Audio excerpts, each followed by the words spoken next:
అందరికీ నమస్తే. ఆంధ్రప్రభకు స్వాగతం. నేను మీ సంతోషి. బెనిఫిట్ షో 'పుష్ప 2' మూవీతో బాగా వినిపించిన పదం. ఒక్క ప్రీమియర్ షోతో మొదలుపెట్టి మొదటి వారమంతా కొనసాగింది బెనిఫిట్‌ల హవా. ఎంత రేటైనా పెట్టి సినిమా చూసేందుకు ఉత్సాహం చూపిస్తున్నారు ప్రేక్షకులు. దీంతో 'పుష్ప 2' మూవీకి కలెక్షన్ల వర్షం కురిసింది. కానీ సంధ్య థియేటర్ వద్ద జరిగిన దుర్ఘటనతో ఊహించని వివాదం రాజుకుంది. అనేక పరిణామాల తర్వాత తెలంగాణ సీఎం రేవంత్ రెడ్డి ఇకపై రాష్ట్రంలో బెనిఫిట్ షోలు ఇక ఉండవని ప్రకటించారు. ప్రస్తుతం బెనిఫిట్ షోల గురించి మనతో మాట్లాడడానికి మనతో ఉన్నారు senior film journalist Narayana Raj గారు. నమస్తే సార్. నమస్తే. సార్, ప్రస్తుతం తెలంగాణ ప్రభుత్వం బెనిఫిట్ షోలను తీసేసింది కదా సార్. ఈ నిర్ణయం వెనకాల సంధ్య థియేటర్ ఘటన కారణం ఏమన్నా ఉందా? అందుకోసమే తీసేసిందా? ఓకే. ఇప్పుడు యాక్చువల్‌గా బెనిఫిట్ షోలకు అనుమతి ఇచ్చింది కూడా తెలంగాణ ప్రభుత్వమే. హ్మ్. గతంలో మనకు 'కల్కి' సినిమాకు, 'దేవర' సినిమాకు కూడా అనుమతి ఇచ్చింది. హ్మ్. అవి ఆల్రెడీ బెనిఫిట్ షోస్ సక్సెస్‌ఫుల్‌గా రన్ అయినాయి. అభిమానులు లేదా చారిటీ ట్రస్ట్‌లు టికెట్స్ అమ్ముకున్నారు. ఎలాంటి ఇబ్బంది రాలేదు.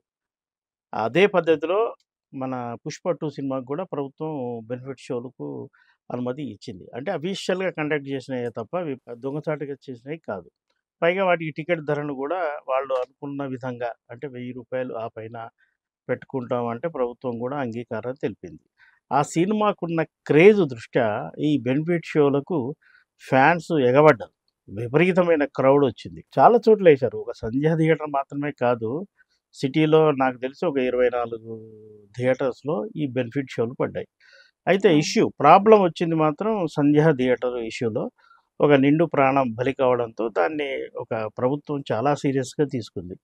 బెనిఫిట్ షో ఉండబట్టే ఈ ఇబ్బంది జరిగిందని ప్రభుత్వం అభిప్రాయపడింది. అయితే తొక్కిసలాట అనేది ఎక్కడైనా జరుగుతుంది. ఒక సంధ్యా థియేటర్ అనే కాదు. బెనిఫిట్ షో కాబట్టే అక్కడికి అభిమానులొచ్చారు. హీరో వచ్చాడు, తొక్కిసలాట జరిగింది, ఓ మహిళ చనిపోయిందన్న అభిప్రాయం సర్వత్రా వ్యక్తమైంది. అసలు బెనిఫిట్ షో అంటూ పక్కన పెట్టేస్తే ఇలాంటి వివాదాలు తలెత్తవేమో అనే అభిప్రాయం ప్రభుత్వం దృష్టిలో ఉంది. కాబట్టి ప్రభుత్వం అధినేత రేవంత్ రెడ్డి గారు అసెంబ్లీలో బహిరంగంగా ప్రకటించిన విషయం. దీనికి కారణం మీరన్నట్టుగా సంధ్యా థియేటర్‌లో జరిగిన ఇన్సిడెంటే. ఇప్పుడు ప్రజలు అధికంగా చెల్లించి డబ్బులు పెట్టి ప్రీమియర్ షోలు చూడడానికి రెడీగా ఉన్నారు. కానీ ప్రభుత్వం ఎందుకు రద్దు చేసిందంటారు? ఈ కారణాలు కాకుండా ఇంకేమైనా కారణాలున్నాయా? ఇప్పుడు బెనిఫిట్ షో అనే ప్రక్రియ ఈ రోజున కొత్తగా 'పుష్ప 2' సినిమాతో వచ్చింది కాదు. చాలా దశాబ్దాలుగా ఉంది. అంటే అప్పుడు చారిటీ కోసం ఏదన్నా ఒక చారిటీ సంస్థ తమ సేవా కార్యక్రమాలు నిర్వహించుకోవడానికి నిధుల సమీకరణ కోసం నిర్మాతల అనుమతితో షోస్ వేసుకునేవాళ్ళు. ఎక్కువగా అభిమానులే ఈ విషయంలో ముందుకు వచ్చి ప్రొడ్యూసర్‌ని ఒప్పించి ఏదన్నా ఒక థియేటరు లేదా మాక్సిమం 2 థియేటర్‌లో ఇలాంటి బెనిఫిట్ షోస్ అనేవాళ్ళు వాటిని. బెనిఫిట్ షోస్ వేసుకుంటే అందులో వచ్చిన రెవెన్యూలో కొంత భాగం చారిటీకి ఇచ్చి మిగతాది వాళ్ళు షేర్ చేసుకున్నారు. క్రమేణా ఈ బెనిఫిట్ షోలకు వస్తున్న రెవెన్యూపై నిర్మాతల దృష్టి పడింది. లేదా డిస్ట్రిబ్యూటర్ల దృష్టి పడింది. ఇది ఫ్యాన్స్‌కో లేకపోతే ఇంకో చారిటీకో పోవడం ఎందుకు? దీన్నే మనం క్యాష్‌గా చేసుకుంటే బావుంటుందన్న ఉద్దేశ్యంతో రిలీజ్‌కు ముందే ఈ ప్రీమియర్ షోస్ అంటే ప్రతి సినిమాకి కుదరదు మళ్ళీ. జనంలో క్రేజ్ ఉన్న సినిమాలకు ఈ ప్రీమియర్ షోస్ వేసుకుంటే లేదా బెనిఫిట్ షోస్ వేసుకుంటే మనకు తద్వారా ఆదాయం వస్తుందన్న అభిప్రాయం ఆ నిర్మాతల్లో ఉంది. అయితే పెద్ద పెద్ద హీరోలకి. ఓన్లీ పెద్ద హీరో, స్టార్ హీరోస్‌కే. అలా అని కొద్దిగా క్రేజ్ ఉన్నాయి. ఇప్పుడు 'లక్కీ భాస్కర్' లాంటి సినిమాకి కూడా ప్రీమియర్ షోస్ వేశారు. చాలా చోట్ల ఏశారు. ఇటు తెలంగాణలో ఏశారు, అటు ఆంధ్రాలో ఏశారు. వాళ్ళకి మంచి రెవెన్యూ వచ్చింది. అంటే సినిమా రిలీజ్ అయితే ఓపెనింగ్ ద్వారా వచ్చే రెవెన్యూ ఎలా ఉంటుందో, ఈ ప్రీమియర్ షోస్, బెనిఫిట్ షోస్ ద్వారా కూడా అంతే రెవెన్యూ వచ్చింది. దీనికి ఆదాయం ఉన్నప్పటికీ ఈ బెనిఫిట్ షో టికెట్ ధరల విషయంలో చాలా ఇష్యూలైనాయి. ప్రభుత్వం మీద తీవ్ర విమర్శలొచ్చిన నేపథ్యంలో జనం ఇలాంటి ప్రీమియర్ షోస్‌కి వచ్చి టికెట్ కొనుక్కొని చూడడానికి సిద్ధంగా ఉన్నప్పటికీ కూడా ప్రజల్లో ఉన్న వ్యతిరేకత దృష్ట్యా ప్రభుత్వం రద్దు చేసినట్టుగా మనం భావించవచ్చు. సార్, బెనిఫిట్ షోలు లేకపోవడం వల్ల రాబోయే చిత్రాలు ఇప్పుడు 'గేమ్ చేంజర్' గానివ్వండి, ఇలా పెద్ద పెద్ద సినిమాలు ఉన్నాయి కదా! దానికేమైనా నష్టం వచ్చే అవకాశం ఉందంటారా? యాక్చువల్‌గా ఈ పెద్ద సినిమాలేంటి అన్నీ కూడా ఈ బెనిఫిట్ షో ద్వారా కొంత అదనపు ఆదాయం వచ్చే అవకాశాలు ఉన్నప్పటికీ కూడా ఇవి లేనంత మాత్రాన వచ్చే నష్టం కూడా లేదు. ఎందుకంటే రిలీజ్ రోజు నుంచి మార్నింగ్ షో నుంచే వాళ్ళకు రెవెన్యూ ఓపెనింగ్స్ అద్భుతంగా ఉంటాయి. కాబట్టి ఆ విషయంలో ఇబ్బంది లేదు. బహుశా ఈ బెనిఫిట్ షోలు రద్దు చేశారు కాబట్టి రెగ్యులర్‌గా 4 షోస్ ఉన్న థియేటర్‌లలో ఇంకో షో అదనంగా కనుక ప్రభుత్వం ప్రదర్శించుకోవడానికి అనుమతి ఇస్తే, ఇక్కడ జరిగే నష్టం ఏదైతే ఉందో అక్కడ వచ్చే అవకాశాలు ఉన్నాయి. అయితే బెనిఫిట్ షో తీసేసినంత మాత్రాన అసలు నిజానికి వచ్చే నష్టం లేదు. ఈ సినిమా బావుంటే రిలీజ్ రోజు నుంచి రెవెన్యూ ఖచ్చితంగా వస్తుంది. రన్‌లో ఇంకా బాగా వస్తుంది.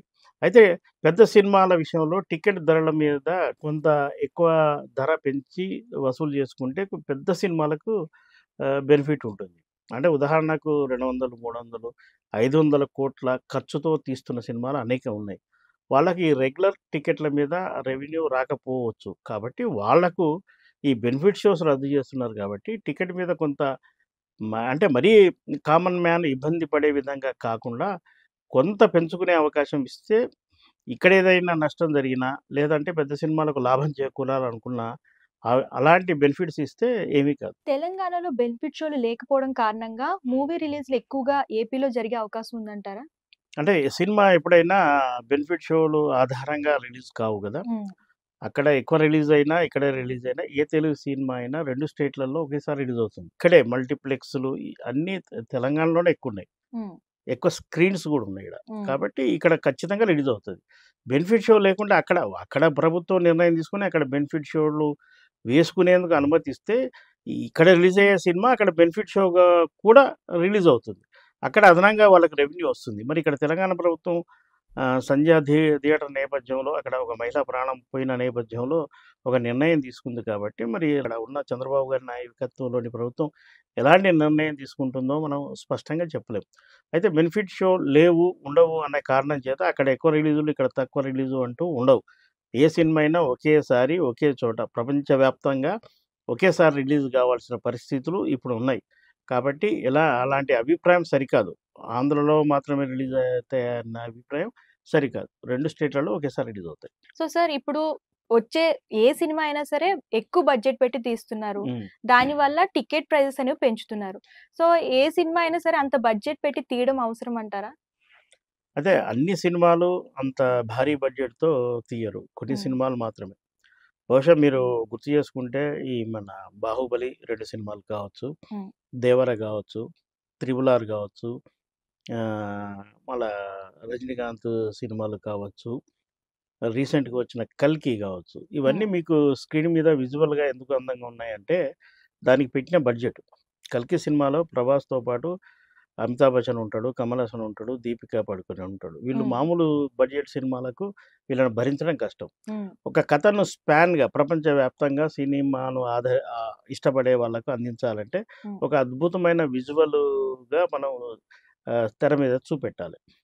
తెలుగు సినిమాకు అంటే మన ప్రాంతీయ భాషా సినిమా. ఈ సినిమాకు పోటీగా అటు హాలీవుడ్ సినిమా వస్తుంది, ఇటు కన్నడ సినిమా వస్తుంది, లేదా ఇతర భాష చైనా సినిమాలొస్తున్నాయి. వీటన్నిటిని పోటీగా తట్టుకొని మనకి ఆర్టిస్టులతో ఒక మంచి సినిమా అందించాలంటే బడ్జెట్ తప్పదు. 'పుష్ప 2' సినిమా విషయానికి వస్తే దానికి సుమారుగా 500,00,00,000 పెట్టారన్నారు. హ్మ్. అందులో ఉన్న ఆర్టిస్టులు గావచ్చు, అది మేకింగ్ గావచ్చు, సుమారు 3 సంవత్సరాలు తీశారు ఆ సినిమా. కాబట్టే ఆ రిజల్ట్ అలా వచ్చింది. ఆ సినిమా అలా ఉంది గాబట్టే ఆడియన్స్ చూశారు. హ్మ్. మీకు తెలవదు 'పుష్ప 2' తర్వాత ఇంకా కొన్ని తెలుగు సినిమాలు రిలీజ్ అయ్యాయి. వాటి పేర్లు గూడా మీరు చెప్పలేరు. ఎందుకంటే పరిమిత బడ్జెట్‌తో ఒక సాధారణంగా తీసిన సినిమాల ఫలితం హ్మ్. కొన్ని సినిమాలకైతే మార్నింగ్ షో వరకే ఆడాయి. హ్మ్. అయి తీసేశారు.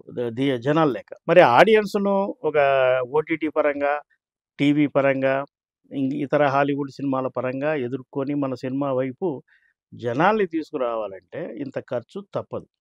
లేదంటే ఆడియన్స్ సాటిస్ఫాక్షన్ కాడు. ఉదాహరణకు 'గేమ్ చేంజర్' సినిమాలో ఒక్కొక్క పాటకు 15,00,00,000 ఖర్చు పెట్టారు. నిజానికి ఆ 15,00,00,000 పెడితే 2 చిన్న సినిమాలు తీయొచ్చు. కానీ హ్మ్. 15,00,00,000 5 పాటలకు 75,00,00,000 ఖర్చు పెట్టి అంత విజువల్ ఇంపాక్ట్ అద్భుతంగా ప్రెజెంట్ చేశారు. ఆ సినిమా రేపు ఆడియన్స్‌కొచ్చాక అది ఏ మేరకు విజయం సాధిస్తుంది అనే విషయం పక్కన పెడితే, అంత అద్భుతాన్ని ఇవ్వాలంటే ఖర్చు తప్పదు. ఆ ఖర్చును రాబట్టుకోవడానికి కేవలం టికెట్ ద్వారానే గాదు. వాళ్ళు ఓటీటీ ద్వారా, శాటిలైట్ ద్వారా, డిజిటల్ ద్వారా ఈ మార్గాల్లో గూడా వాళ్ళు కొంత రెవెన్యూ తెచ్చుకుంటారు. హ్మ్. చివరికి థియేటర్‌లో వచ్చినప్పుడు ఆడియన్స్ ద్వారా గూడా అంటే ఆడియన్స్‌కు సాధారణ సినిమా కాకుండా ఒక అద్భుతమైన సినిమాను మనం అందిస్తున్నాం గాబట్టి, దాని మీద రెగ్యులర్ టికెట్ మీద కొంత హైప్ ఉంటే మాకు బెనిఫిట్ అని ఆ నిర్మాతలు భావిస్తారు. వాళ్ళ వాదన సమంజసం అనుకుంటే ప్రభుత్వం అనుమతిస్తుంది. సో మా స్టూడియోకొచ్చి మా వ్యూయర్స్‌కి మంచి ఇన్ఫర్మేషన్ ఇచ్చినందుకు థాంక్ యూ సార్. ఓకే అమ్మా. Thank you thank so you. Bye. Much.